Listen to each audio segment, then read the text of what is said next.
იმ სახლის გამო, რომელიც რეზიდენციის მფლობელობაში ახლა მოგვივიდა დაპირისპირება იყო პირადი შეურაცხყოფები მისი მხრიდან.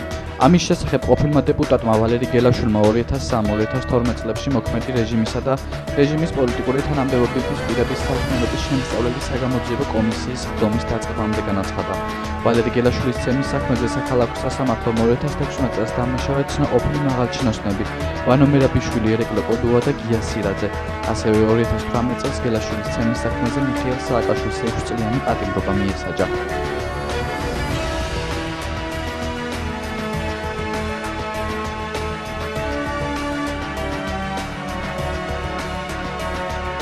გადამჭერს მანქანას და მიზიანის იძულებულიყო მანქანა სერვისში გამოგზავნა და გადამჭერქი მეუღლის მანქანას და მიდიოდი ხაშურისკენ და ელეავის ბაზრობას გავსწრით თუ არა ბლოკირება გამიკეთეს ორ მაშინის ფერმა მანქანამ და უკიდან ავტობუსიდან გამოხდნენ სპეცნაზის ფორმაში 6-7 ვაკაცი და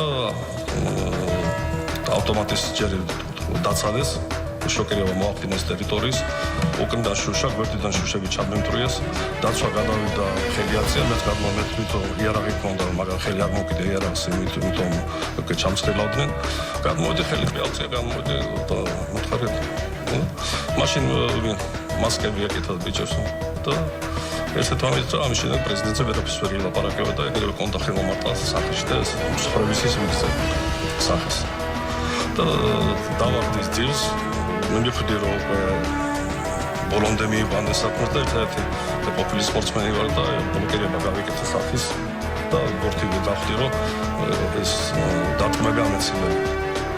4 ადამიანმა დაახლოებით ნაკვარტის გამოში ჩექმები მარტო თავში მისდევთ. თავში. და ხელები ხოლმე დაგვრაფილი. და გავიყინე რომ გავჩერდი მანქანის რაღაც მანქანას ახლოს მინდა და გავიყინე რომ და თავიდან ენერგია თუ მოძრაობდი არ დამარებდა თავს. და მე იარაღი ამოიღეს ამოაცალეს იარაღი და წავიდა. და მე მაშინ დავდექი და ვერაფერს ვერ ხედავდი, იმიტომ თვალის გუბები მქონდა ძალიან დასიებული და ესე გავიხსენე თვალის გუბების სისხლი მომდიოდა. სამართლობაში სითხეს მისხავდნენ და შაბლონს ამიკეთებდნენ, რომ წყალი გავსილიყო ჩემი ფილტვები და გავთიშულიყო. რომელ სამართლობაში ძალიან მიხაილოვსკი იყო მაშინ თესალონიკისა. დიახ. 19 საათში მე თვითონ ჩამოვიდნენ იქიდან ჩემი სამეგობრო ექიმები ჩამოვიდნენ და თვითონ გამშიჯეს და გაფრენა შეიძლება იმიტომ გავსკდები წყლით იყავის ავს ფილტვი. და იქ 1 საათი რეაბილიტაცია გამიკეთეს სითხით გამოთავისუფლეს და მე გავფრინდით ფილმში. მე არ გავვითიშე ლაზზე ვიყავი და მაშინ ვერ დავაფიქსირე რომ ეს იყო სპეცსამსახური. და მეთოვეთ მე ოდუა 200 მეტრაში მანქანაში იჯდა და კარაბინი ქონდა თან წამოგვიდი იარაღი რომ მომგონი მეგონი მოსწონდა ოდუა კარაბინი ქონდა ერეკლე კოდუა? კი და 200 მეტრაში შეამჩნიეს იქ მანქანაში შეამჩნია ჩემი მე მაშინა ორთაჭალის თოფა საშენი და ჩემი კომპანია და ჩემი მწოვრები გადიოდნენ იქ ოფისი მქონდა და იქ დაინახეს თავდასხმამდე 200 მეტრაში კოდუას მანქანით იჯდა და თვითონ იჯდა მანქანაში? კი. როგორც ვიცი ინფორმაცია მქონდა თავიდან ოქროაშვილს უთხრა მიშხეილ სააკაშვილმა. და ოქროაშვილმა უარი უთხრა რომ თავდასხმაზე. კი, თავდასხმის მოწყობაზე ოქროაშვილს შესთავაზე. როგორც ვიცი ოქროაშვილმა ინფორმაცია მაქვს უარი უთხრა რომ არ გინდა ესეთი რაღაცა ბჯობი ვიღაცა ნახოთ შემოვალი და მოველაპარაკოთ. რაზეც მე თვითონ სააკაშვილი მაშინ მერაბიშვილს დაავადდა. შუამავალი ვნახოთ და მოველაპარაკოთ რას გულისხმობთ. რომ გამოვისყიდოთ სახლი და არ გვინდა ესეთი კონფლიქტი მოახდინოთ. თავდასხმაზე უარი თქვა, არა. მიზეზი რა უნდა ყოფილიყო, რომ შუამავალი თქვა? ახლობლობდით ალბათ უფრო შორტელი იყო და იცოდა რომ არ ეკუთვნებოდა ესეთ რაღაცას. მაინც როცა იქნებოდა საქმე გასწრებოდა და პასუხს აკეთებდა. სააკაშვილზე შორტელი იყო ოქროაშვილი. სააკაშვილს კარგად ეხსიათებს. მერაბიშვილს დაავალა შედი. მერაბიშვილი მაინც მიშას მორჩილი იყო და ის ყველაფერს ასრულებდა რასაც მიშა. მაინც ისე სვენელისთვის რო განუმარტოთ ამ საქმეზე არსებობს განაჩენი უკვე სასამართლოს ადგილი და უყურადღებია დადგენილი შემსრულებელი რო იყო ერეკლე კოდუა და მისი რაზმი, უშუალო შემსრულებლები და ყველაფერი, მაინც როდეს მსმენელისთვის ვამბობ, რომ ის რასაც თქვენ ამბობ, რეალურად არის დადგენილი უტყუარი ფაქტებით და ეს არ არის რაღაც. მე შეხვედრა მქონდა შემსრულებლებთან, მე მათ უთხარი, მე თქვენ ინტერესი არ ამარგლო თქვენ ციხეში წახვიდეთ, იმიტომ თქვენ ბრძანება იყო და შეასრულებდით. მოვიდნენ პროკურატურაში შეხვდი ამ ბიჭებს, მოვიდნენ ბოდიში მომიხადეს, ვიცოდით რომ ჩვენ როდესაც პასუხს ვაკეთებთ ამაზე.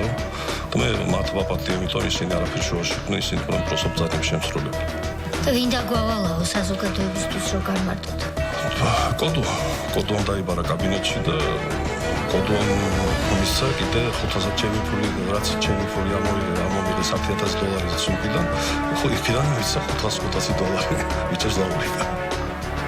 თქვენვე დაგაფინანსებინეს გამოვიდა თქვენს წინააღმდეგ. ჩემ თავდასხმიდან რაღაც ძვირიანი ბეჭედი იყო და რაც წაიღეს ის რაც მე სასამართლოში ვარ. თქვენ ამბობთ რომ გარდა თავდასხმისა გარზარცვეს კიდეც? კი, სმენელმა რო გაიგოს. იარაღი წაიღეს, $10,000 თანხმობრივად წაიღეს და ძვირიანი ბეჭედი იყო კარატიანი. თუნუვალ თქვენთან ეს კითხვა მექნება. თქვენ როდესაც დეპუტატი იყავთ, იცნობდნენ გარკვეული ურთიერთობა ჰქონდათ, ნუ ახლა 99-დან დეპუტატი მზადდებოდა ჯერჯერობით, ხო? თქვენს თავს ესეთი დანაშაული რომ მოხდა. უშუალოდ თქვენმა კოლეგებმა პარლამენტში ვინმე დაგირეკათ მოგიკითხათ რაიმე სინამდვილე ადამიანურად ვინმე გამოთქვა ან თუნდაც მაგალითად ის რომ ეკნებ გამოვარკვიოთ თანდათან ხო არ აღიარებდნენ მაგას რომ მათი გაკეთებული იყო მაგრამ ეკნებ გამოვარკვიოთ რომ როგორ არის ახლა დეპუტატს შუა ქალაქში უწყობენ ასეთ ჩასაფრებას და ასეთი მძიმე დანაშაული გაუგონარი დანაშაული ხდება და არავის არ ქონდა აზრი რომ მოდი მოვიკითხოთ ჩვენ მართველი ხელისუფლება ვართ და ჩვენი არის შინაგან საქმეთა სამინისტროს ყველაფერი და ეკნებ მოვიკითხოთ გავარკვიოთ ვინ იყო როგორ ხდება ესე ქალაქში დათარეშობენ ესე ნებიანები თუ როგორ არის აი ეს ამბავი რო გითხრათ პროფესორი საზოგადოებას უბრალოდ პარლამენტში მე ხომ მოვედი მე პარლამენტში დავდივდი ჩვეულებრივად და ერთ-ერთი დეპუტატი ყველა საშინელდა ოპოზიციას სახელი და გვარიც რო გითხრათ ავტობუსიდან რო ჩამოაგდეს მოაგდეს მაგრამ სახელი და გვარი რო გითხრათ ავტობუსში რო შევარდა კირკიტაძე ყველა საშინელდა თუ თხილად არ იყავით ოპოზიციონერს ეუბნება და უარესი მოგივათ უდრე გელაშვილს და 100%. თქვენ არ გითხეს რომ თქვენ არ გითხეს არა მე არ შევკითხე ვარ მაგრამ მე ის ვიდა მე ახლა ნაციონალურ მოძრაობასთანაც ვიღაცებთან მე დათობოჟვაშთან მეგობრობდი გიწერელთან მეგობრობდი და მე მაგათ ეჭვიც არ შეპარვია და ყოველთვის მირეკავდნენ და ვერაფერს ვერ ვთქვი რომ მაინც დაჟე კენჭის ყრის დროსაც გავიდნენ და ჩემს წინამდე კენჭელი არ მიცეს ეს იყო გიაბარამიძე დიდი წერეთელი და ბეჟუაშვილმა აი ეს ბარათები გავიდნენ და ჩვენ ვალერეს წინამდე ხმას არ მიცეთ თქვენს დეპუტატის უფლებამოსილების შეწყვეტაზე ჩემს წინამდე ხმარ წინააღმდეგ მაინც არ მიცეს იმიტომ მეგობრობდი ჩემთან ვინში იქნა ხოლმე და პროსო მაინც სწორედ არ მიცეს ხმა არა გავიდნენ გაიპარნენ არა პირდაპირ უთხრეს რომ ჩვენ მეგობრობთ ვალერესთან და ხოლმე მის წინამდე ხმას ვერ მიცე პირდაპირ ერთ-ერთ ინტერვიუში თქვენ ადრე ბრძანებდით რომ მიხეილი სააკაშვილი იმდენად ასე ვთქვათ თავიდან ყოველ შემთხვევაში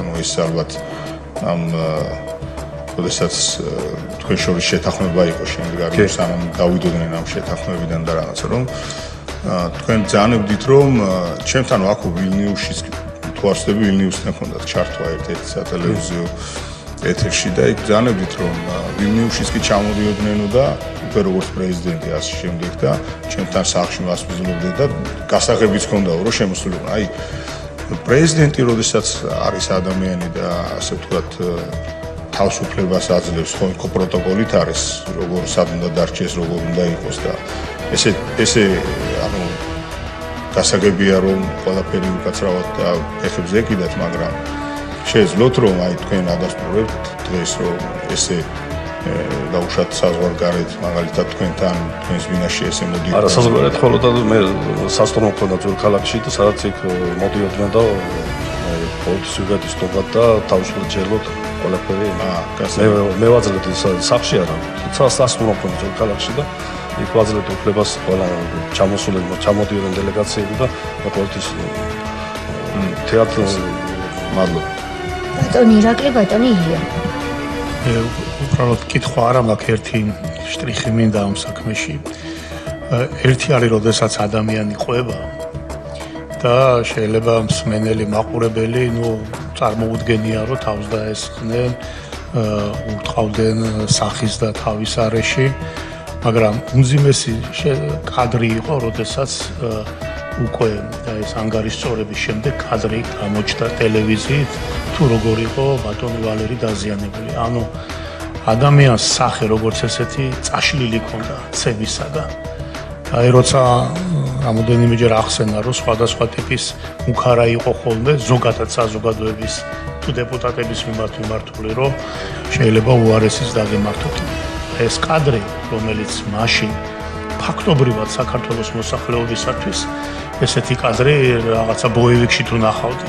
ესეთი კადრი ცოცხალი ადამიანი, მათი თანამოქალაქე, ესეთი ნაცემი ფაქტობრივად ნანახი არ ყავდა საზოგადოებას.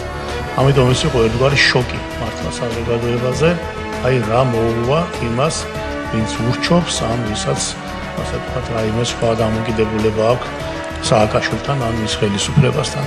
ეს კადრი იყო ყველაზე მძიმე და ასე ვთქვათ, ცუდი გაგებით შთამბეჭდავი.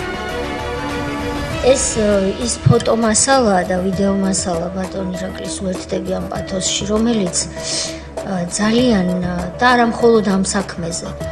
ძალიან დიდი ძალისხმევა მოანდომა სააკაშვილმა და მისმა NGO-ებმა და მთელმა პარტიებმა, იმიტომ რომ მე დაიშალა ხო ნაციონალური მოძრაობა მარტი მამრავლებით.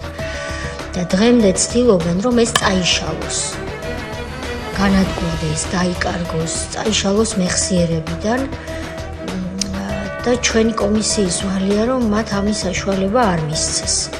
შესაბამისად, რომელი მასალაც ახსენა ბატონმა ირაკლიმ, რა თქმა უნდა, ეს დანართებად ექნება ჩვენს დასკვნას, თითოეული ფოტო, თითოეული ვიდეო, რომელსაც აი მომავალი თაობის რამდენიმე წარმომადგენელი პარლამენტის სტაჟიორები გვესწრებიან აქ. გარედან გვიყურებენ ახალგაზრდები, ჩახედავენ და ნახავენ, რომ ეს ერის მამა კი არ იყო, როგორც თავის თავს ყიდის სააკაშვილი, არამედ ეს იყო მავნებელი მოროტი ძალა, როგორც ბატონმა სოზარმა თქვა, ომში საკუთარი ხალხის წინააღმდეგ, სადაც ის მწარედ დამარცხდა. ეს კითხვა ყველას გვაქვს, რომ დღეს არის თუ არა მისი ადგილი საავადმყოფოში. პასუხიც ვიცით, მაგრამ მედი გვაქვს, რომ ესეც მალე ასე დავიქოთ გამოსწორდება. ბატონ ილიას აქვს კითხვები, ბატონი გურამი, ბატონი სოზარი. ადომვალე. თქვენ ხაზი გაუსვით, რომ თქვენი ოჯახის წევრი, თქვენი მეუღლე ლიტვის მოქალაქე. კი, ჩემი შვილები, ყველა შვილიშვილი, ყველა მოქალაქეა ლიტვის. თქვენი შვილებიც ყველა მოქალაქეები არის. მეც მოქალაქე ვიყავი 97 წელს. თქვენ გაიხსენეთ ერთი ესეთი მომენტი, როდესაც ლიტვის პრეზიდენტმა გააფრთხილაო სააკაშვილიო, რომ მსგავსი ეს მითხრა ელჩმა იონას საკალაუსკას. თქვენ იცნობდით ლიტვის პრეზიდენტს, რატომ გამოიჩინა მან? მანამდე შეხვედრილი ვიყავ, კი, სანამ პრეზიდენტი გახდება. ეხლა რა თანამდებობაზეა ეს კაცი? ეხლა 92 წლისა თუ 13 წლისა. თქვენ ეს ამბავი გითხრათ ლიტვის ელჩმა? ლიტვის ელჩმა პასლაუსკას. იონას პასლაუსკას. გასაგები. რომელიმე საელჩო მაშინ ევროპის ქვეყნების საელჩომ თუ გამოეხმაურა თქვენი ცემის ფაქტს? რამე განცხადება თუ გააკეთა იმ პერიოდში რომელიმე ევროპულმა საელჩომ? ერჯერ ჩვენ დათოვლისობაში ჩვენ მაშინ 2005 წელს რესპუბლიკური პარტიის წევრი ვიყავით და 2007 წელს ჩვენ ნოემბერში ვიყავით ამერიკაში და ადმინისტრაციაში ვიყავით და ერთი ოსბრაისმა პირდაპირ ისა წუხავარ რომ ასე რომ მოგივიდა. მე ვთხარ, არა ეს განცხადება არ იყო, ეს შეიძლება პირადულად ვიღაცა ალბათ წუხავართ მეთქი რომ არ მომკლავენ. საჯარო განცხადება თუ გააკეთა რომელიმე დიპლომატიურმა ინსტიტუტმა. უმაღლეს სასწავლებლებში სავალდებულო ხდება ქართული ენის სწავლება.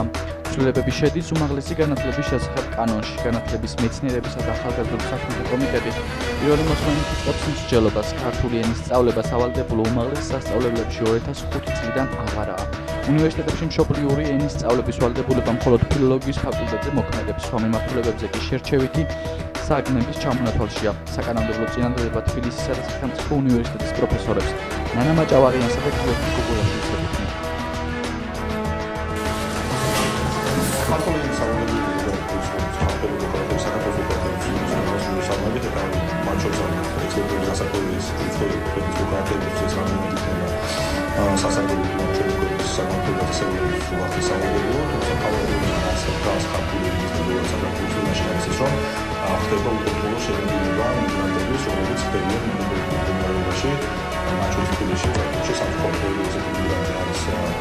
რუსეთის სამხედრო სამართლებრივი და თავდაპირველად ქართულის და ქართული პროფესიის წინაშე გახდა ეცოდება ჯერმენიზმის და ამიტომაც ხელისუფლებას დე-ფაქტო თუმცა ხელისუფლებას რომ აკეთებს რაიმეს ამ მიმართულებით იქნებოდა უკეთეს. ამიცნობ ამ კანონპროექტს დასაბუთება არ ვიცი ამ კანონპროექტის, თუმცა ზოგადად ვიტყვით იმას, რომ ჯერ კიდევ რაც მე მათ შორის განათლების სამინისტროს ერთ-ერთი მუშაობდი, როდესაც უკამი საჯარო მოხანა და ქართული ენის სწავლება მაგისტრების იყო ყოველთვის დიდი გამოწვევა და ძალიან დიდი პრობლემა. ზოგადად განათლების ხარისხი უნივერსიტეტის თავდავანებად სკოლებში არის კატასტროფულ მდგომარეობაში. განსაკუთრებით ბოლო 20 წელიწადში დაარწმუნდა ქართული საზოგადოება და მათ შორის ოქროს საზოგადოება, რომ ერთადერთი რითაც ვერ მოერევიან ქართულ სახელმწიფოს და ქართულ საზოგადოებას, ეს არის ქართული იდენტობის შენარჩუნება.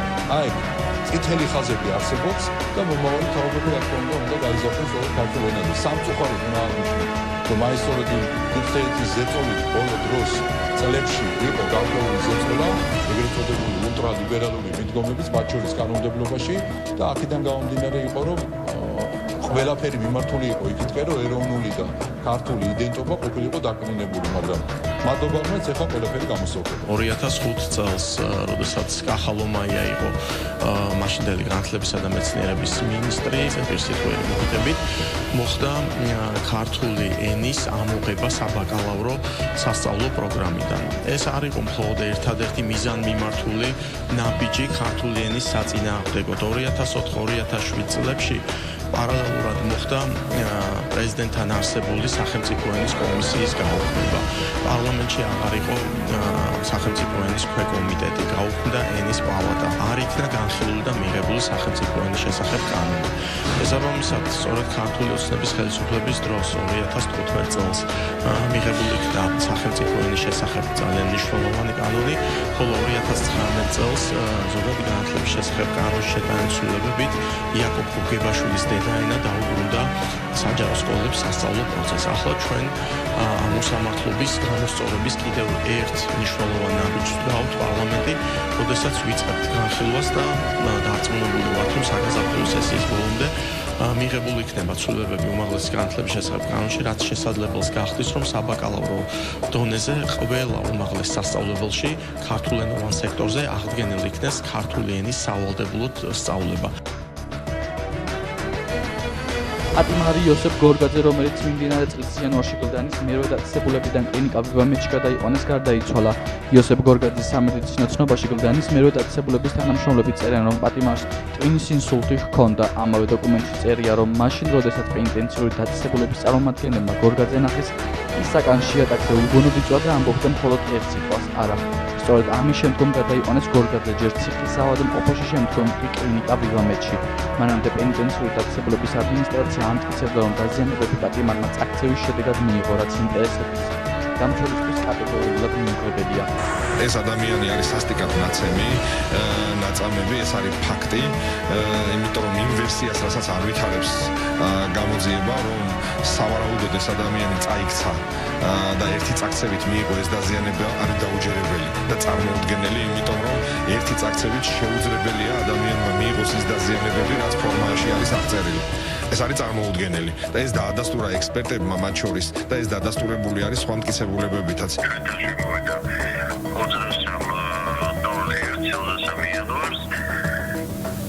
პატიმარი იყო მდგომარეობაში რომლებიც სხვადასხვა სახის დაღიარებები მას შეუძლია სხვადასხვა ტიპის სამკურნალო ძიებები, მაგრამ მეუღლეოდ ამის სამწუხაროდ დაკარგული დაუბრუნდა შედეგი.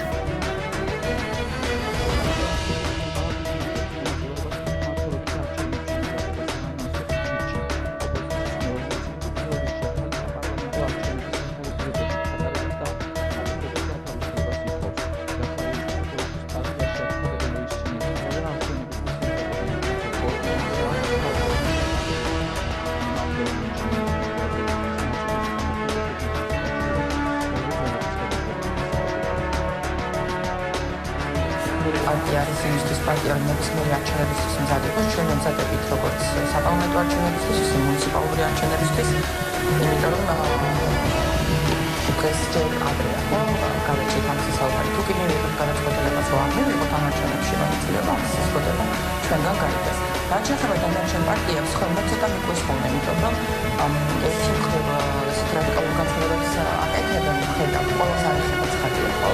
მაგრამ მეორე მხრივ ასევე რჩება შტაბ-შტაბება, რომ ისინი იმზადებიან მუნიციპალური არჩევნებისთვის და ეს გავს რაღაცა ერთგვარ მიპარვის მცდელობას, არჩევნებზე მიპარვის მცდელობას. ადგილობრივი პარტიების არჩევნებთან დაკავშირებით როგორც ძალიან აქტიური პოზიცია არაერთხელ გვყავს, რომ ნებისმიერი ტიპის კოლაბორაცია რეჟიმთან, რომელიც დათბობაზე რეალიზების პირიქით ამკაცრებს თავის ასე დიქტატორულ პოლიტიკას, ახლული ხდება როგორც შესვლა რეჟიმთან თანამშრომლობაში, იმიტომ რომ როდესაც აბსოლუტურად ყველა მიმართული არის რეჟიმის მხრიდან გადადგმული დაბიჯები პოლიტიკური პარტიების წინააღმდეგ, საქართველოს დემოკრატიის წინააღმდეგ, ამ დროს ახლა საარჩევნო პროცესში ჩართვას არანაირი სამართლებრივი მორალური და პოლიტიკური არგუმენტაცია არ გააჩნია. იღებენ თუ არა ისინი მონაწილეობას 4 ოქტომბრის არჩევნებში დამოკიდებული არის მთლიანად იმ გარეძავლებზე, რომლებიც მართავენ მათ, რომლებიც აფინანსებენ მათ და რომლებიც ცდილობენ ქვეყანაში რადიკალიზმის გაუვლებას და განვითარებას.